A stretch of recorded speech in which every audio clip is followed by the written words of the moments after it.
Welcome to you AJ grammar. कोई भी वाक्य हो, जैसे है ना कि वह स्कूल जाता है, तो हम इसको कितनी तरीके से व्यक्त कर सकते हैं, पहले बताइए। इसमें एक तो होता है सिंपल हो गया, दूसरा वह स्कूल नहीं जाता है मतलब नकारात्मक हो गया। और हम कैसे इसे कह सकते हैं, क्या वह स्कूल जाता है, कह सकते हैं ना। और एक और तरीका होता है वह स्कूल क्यों नहीं जाता, जैसे बीच में भी क्यों लगाते हम। क्या होगा, अफर्मेटिव, निगेटिव, इंट्रोगेटिव और एक WH फैमिली। इस तरीके से हम किसी भी वाक्य को व्यक्त कर सकते हैं, जिसमें से हम आप लोगों को अफर्मेटिव पढ़ा दिए और निगेटिव भी पढ़ा दिए। अब हमारा नंबर आ गया तीसरे पे, इंट्रोगेटिव मतलब प्रश्नवाचक। किसी से पूछते ना, शुरू में ही आ जाएगी इसमें क्या, क्यों, कब, कहाँ, कैसे। देखिए इसका क्या नियम है, हमें अपने तरफ से कुछ नहीं बोलना है, जैसे नियम कह रहा है बस उसी तरीके से हमें चलना है। सबसे पहले क्या आपका इंट्रोगेटिव का नियम क्या, सबसे पहले क्या आना है आपका, सबसे पहले डू या डज आ जाएगा, फिर सब्जेक्ट आएगा, फिर वर्ब प्लस ऑब्जेक्ट। ये सब तो पहचान आप समझ गए, क्या सब्जेक्ट होता है, क्या वर्ब है, क्या ऑब्जेक्ट है। और इसमें ही, सीट और सिंगुलर के साथ वही जो आप पहले पढ़े थे निगेटिव में, डू नॉट या डज नॉट। हाँ, एक विशेष ध्यान देना आपको, यदि शुरू में इसमें प्रेजेंट इंडेफिनिट का जो इंट्रोगेटिव है, यदि शुरू में क्या, क्यों, कब, कहाँ, कैसे आ गया, तो उसकी इंग्लिश नहीं लिखनी है। भाई क्यों नहीं लिखने रे भाई, नियम है इंट्रोगेटिव। यदि शुरू में क्या, क्यों, कब, कहाँ, कैसे आ गया है, तो क्या, क्यों, कब की इंग्लिश नहीं लिखनी है। इसके जगह पर सब्जेक्ट के अनुसार, भाई अपनी तरफ से थोड़ी लगा दोगे इसमें डू या डज। सब्जेक्ट जैसे सिंगुलर है कि प्लूरल है कि ही सीट है कि यू भी दे है, उसी के हिसाब से डू या डज हमारा सबसे पहले आ जाएगा, फिर उसके बाद सब्जेक्ट और ऑब्जेक्ट। चलो सेंटेंस बनाते हैं तब क्लियर होता जाएगा आपको। जैसे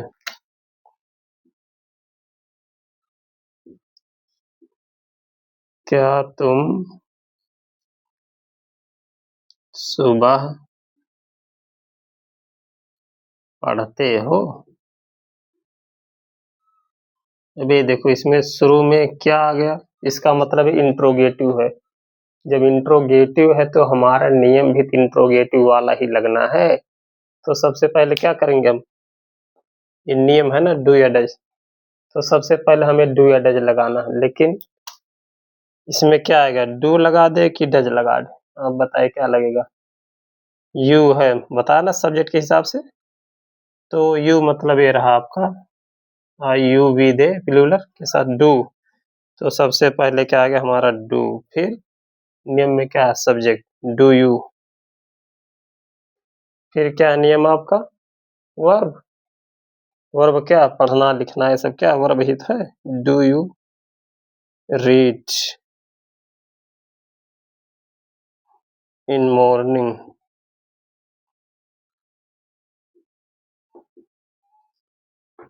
क्या तुम सुबह पढ़ते हो। फिर देखिए जब तक आप इधर देखिए, आपको दिखने do you read in morning.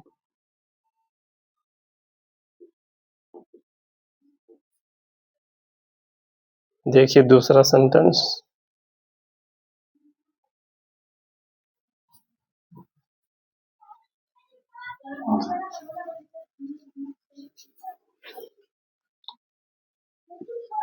क्या वह बाजार जाती है।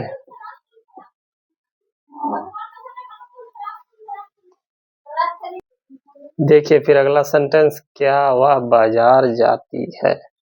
शुरू में आ गया क्या शब्द, तो हम आपको बता दें इनको कि क्या, क्यों, कब, कहा कि इंग्लिश नहीं लिखनी। सबसे पहले नियम हमारा क्या है, डू या डज। क्या आएगा इसमें, डू आएगा कि डज आएगा। ही है। ही के साथ क्या आता है? डू या डज। नेम में लिखा दिया गया कि ही सीट के साथ डज आता, तो सबसे पहले हम लिख देंगे डज। फिर क्या है नियम का? सब्जेक्ट क्या है? ही। जबकि वह लड़की, तो इसके लिए क्या लिखेंगे हम? सी। Does she. फिर क्या है नियम में? Verb. Does she go to बाजार का मार्केट। एक क्वेश्चन मार्क आप लगाते रहेंगे जो भी इंट्रोगेटिव वाला है। क्या वह बाजार जाती है? Does she go to market. क्या वह खेलती है? Does she play. क्या वह पढ़ती है? Does she read. बस इसी तरह बनता चला जाएगा, और भी हम प्रैक्टिस करा दें आपकी, सिंगुलर और प्लूरल पे भी कुछ हो जाए।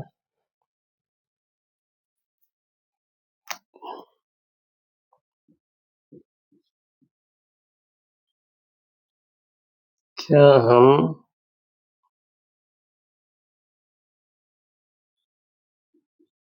शाम को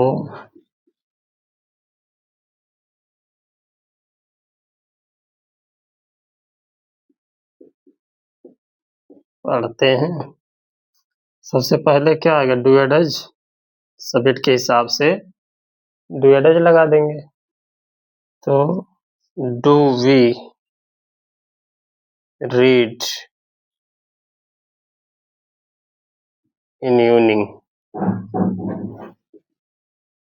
सिंपल भाई, नहीं बताया मैं, केवल आप एक सेंटेंस पे ध्यान दीजिए, उसके बाद सब वही घुमा फिरा के बस केवल नियम का थोड़ा सा ध्यान देना पड़ता, अपने आप बनता चला जाता है।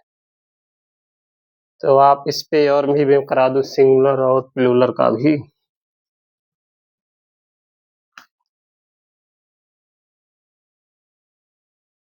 जैसे रेखा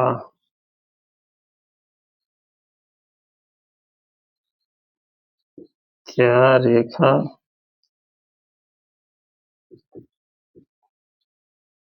खाना बनाती है? तो क्या हो गया? सबसे पहले डू या डज आएगा, तो सिंगुलर नाउन तो डज। डज रेखा। समझ गए डज क्यों आया? क्योंकि नियम हमारा डू या डज पहले आना, फिर subject. Does Rekha cook food. खाना बनाना क्या होता है? कुक फूड बताया था ना।